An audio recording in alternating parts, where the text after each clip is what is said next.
Assalamualaikum warahmatullahi wabarakatuh. Perkenalkan, nama saya Erni Suwarni, Ketua Kelompok 3 yang beranggotakan 1. Restu Marfiatur, 2. Dwi Ramadian, 3. Aryo Wiratama, 4. Saputra Wijaya Kusuma, 5. Tantri Wardani, 6. Dianita Oktami, dan 7. Lina Yosehana.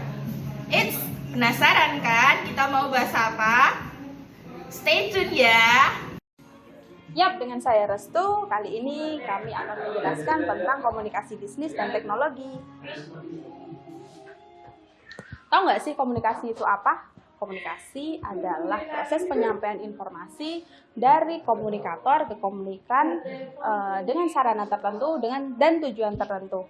Pengen tahu lebih detailnya? Yuk langsung tonton video selanjutnya.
Halo teman-teman, nama saya Tantri Wadani.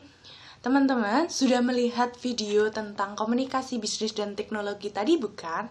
Nah, berikut akan kami jelaskan tentang materi komunikasi bisnis dan teknologi.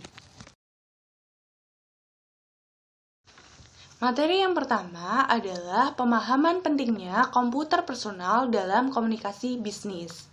Pada sektor bisnis, sarana komunikasi perdagangan bisa digunakan oleh pembisnis untuk berkomunikasi dengan pelanggan atau konsumen, seperti pengiriman surat, percakapan telepon, maupun melakukan kunjungan secara langsung.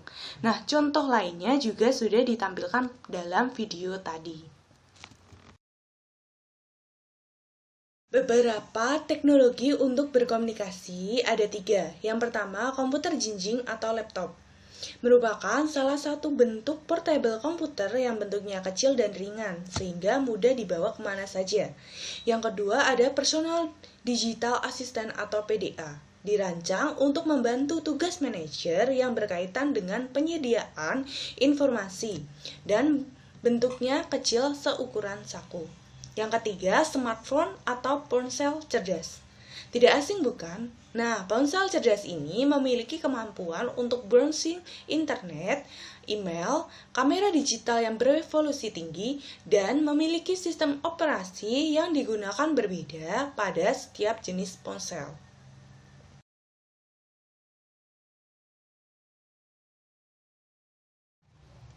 Materi yang selanjutnya adalah komunikasi bisnis dan teknologi penyimpanan data.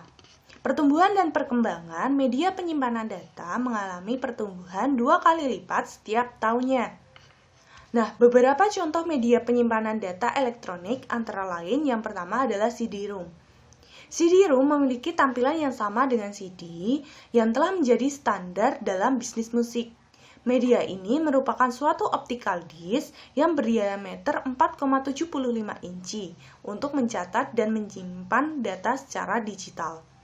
Yang kedua ada digital video disc atau DVD-ROM. Adalah sebuah format media penyimpanan optical disc yang tujuan utamanya adalah sebagai media penyimpanan data dan video. Yang ketiga ada high definition atau HD-DVD. Sebuah format optical disc dengan kepadatan tinggi yang dirancang untuk menyimpan data termasuk video definisi tinggi. Yang keempat, ada standar HD-DVD untuk mendukung HD-DVD sebagai penerus standar definisi tinggi. Yang kelima, ada Blu-ray disc, merupakan teknologi penyimpanan digital optik terkini yang memiliki kapasitas sangat besar. Media ini memiliki kapasitas hingga 25 GB atau single layer dan 50 GB untuk yang double layer. Yang keenam ada USB flash drive atau flash disk. Adalah alat penyimpanan dana memori flash tipe NAND yang memiliki alat penghubung USB yang terintegritas. Flash ini biasanya berukuran kecil, ringan, serta bisa dibaca dan tertulis dengan mudah. Nah, kapasitas flash disk bervariasi, mulai dari 64 MB sampai 256 GB. Nah, untuk contoh dari flash disk, teman-teman juga bisa melihat di video tadi. Materi selanjutnya adalah pemahaman dasar-dasar internet. Nah, untuk materi ini dibagi menjadi 3 bagian. Yang pertama, fasilitas dalam internet. Yang kedua, search engine. Dan yang ketiga, voice over internet protocol atau VoIP. Bagian pertama adalah fasilitas dalam internet. Nah, fasilitas dalam internet dibagi 6 macam. Yang pertama ada World Wide Web atau disingkat dengan WWW. Tidak asing bukan? Nah, WWW ini merupakan dukungan untuk aplikasi hypertext melalui sistem server internet untuk mengakses beberapa protokol internet antar muka melalui web. Yang kedua ada email atau surat elektronik. Adalah layanan bertukar pesan secara elektronik, sehingga pengguna komputer dapat dengan mudah mengirim informasi baik secara lokal maupun non-lokal. Yang ketiga ada telnet, adalah suatu program untuk login ke komputer lain di internet, sehingga dapat mengakses database online, katalog perpustakaan, dan layanan chatting. Yang keempat, ada File Transfer Protocol atau FTP. Adalah program dan metode yang digunakan untuk mentransfer file dari satu komputer ke komputer lain di internet. Yang kelima, ada mailing list. Adalah wadah untuk mengumpulkan email-email di komunitas tertentu. Yang terakhir ada Usenet News. Adalah suatu sistem diskusi jutaan komputer untuk saling berinformasi dalam banyak topik. Nah, untuk contoh-contoh dari fasilitas dalam internet, teman-teman bisa mengetahui dari video yang teman-teman tonton tadi. Baik, terima kasih sebelumnya atas waktu yang telah diberikan kepada saya. Perkenalkan, nama saya Dwi Ramadian. Saya akan melanjutkan presentasi dari kelompok 3 terkait komunikasi bisnis dan teknologi. Nah, untuk kali ini kita akan membahas mengenai search engine. Apa sih yang disebut dengan search engine? Nah, search engine itu digunakan untuk dapat menemukan suatu website atau artikel yang diinginkan tanpa harus menjelajahi internet dengan membuka berbagai halaman website. Seperti itu. Nah, lalu bagaimana cara kerjanya? Nah, cara kerjanya itu dengan memanfaatkan program web robot. Nah, itu kita tinggal memasukkan keyword atau kata kunci yang kita inginkan. Nah, di situ kita tinggal klik, lalu akan muncul halaman yang berisikan link ke topik tersebut. Nah, untuk yang biasanya kita gunakan web robot itu ada Google, ada Yahoo, itu yang paling sering digunakan. Itu dengan web robotnya http://www.google.com. Untuk Yahoo itu ada http://www.yahoo.com. Nah, selain dari Google dan Yahoo, itu ada namanya Alta Vista, ada juga Search Indonesia, ada juga Exit, dan yang terakhir itu ada juga yang namanya Caca. Nah, dari semua search engine ini pastinya akan memiliki kelemahan dan kelebihannya masing-masing. Nah, yang paling sering kita gunakan pastinya adalah Google dan Yahoo. Seperti itu. Jadi kita tinggal memasukkan keyword yang kita inginkan, nanti tinggal klik saja, itu udah muncul artikel yang kita cari. Untuk yang selanjutnya yaitu mengenai Office over Internet Protocol atau yang biasanya disingkat VoIP. Nah, apa sih VoIP? VoIP adalah suatu teknologi yang memungkinkan adanya percakapan suara dengan jarak jauh menggunakan media internet. Jadi VoIP itu adalah berbasis internet. Dalam hal ini terdapat proses pengubahan suara menjadi kode digital yang dialirkan melalui jaringan yang mengirimkan paket-paket data.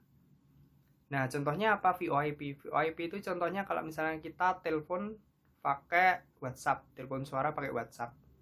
Itu untuk suara kita diubah menjadi kode digital yang dialirkan melalui internet.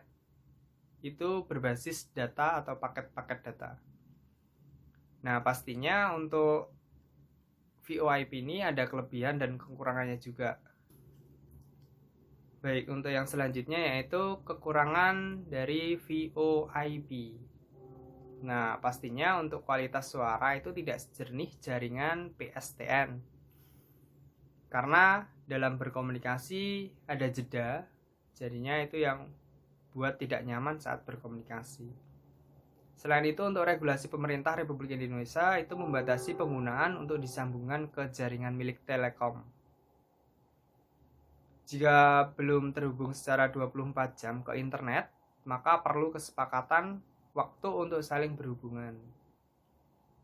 Jika memiliki internet dan komputer yang berada di belakang NAT, maka dibutuhkan konfigurasi khusus untuk membuat VoIP tersebut dapat berjalan, seperti itu. Nah, itu yang selanjutnya kekurangannya adalah tidak pernah ada jaminan kualitas VoIP melewati internet. Jadi untuk VoIP itu tidak bisa dijamin kejernihannya atau kualitasnya saat berkomunikasi. Nah, untuk yang selanjutnya adalah berpotensi menyebabkan jaringan terhambat.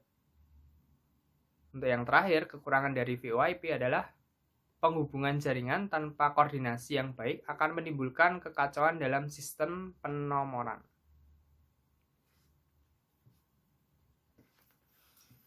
Nah, untuk kali ini yaitu kelebihan dari VoIP.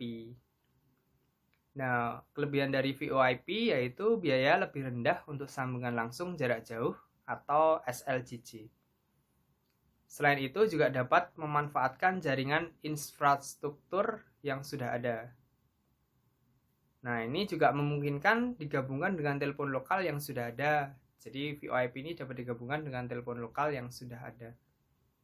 Nah, berbagai bentuk jaringan VoIP bisa digabungkan menjadi jaringan yang lebih besar, seperti itu. Nah, variasi penggunaan peralatan yang ada, misal PC sambung ke telepon, dan IP pun headset. Jadi variasinya itu juga lebih banyak. Seperti itu. Baik, untuk yang selanjutnya yaitu kesimpulan. Nah, untuk kesimpulan dari komunikasi bisnis dan teknologi yaitu perkembangan informasi dan komunikasi menuntut manusia membuat perubahan di segala jenis kehidupannya. Salah satunya dalam sektor bisnis.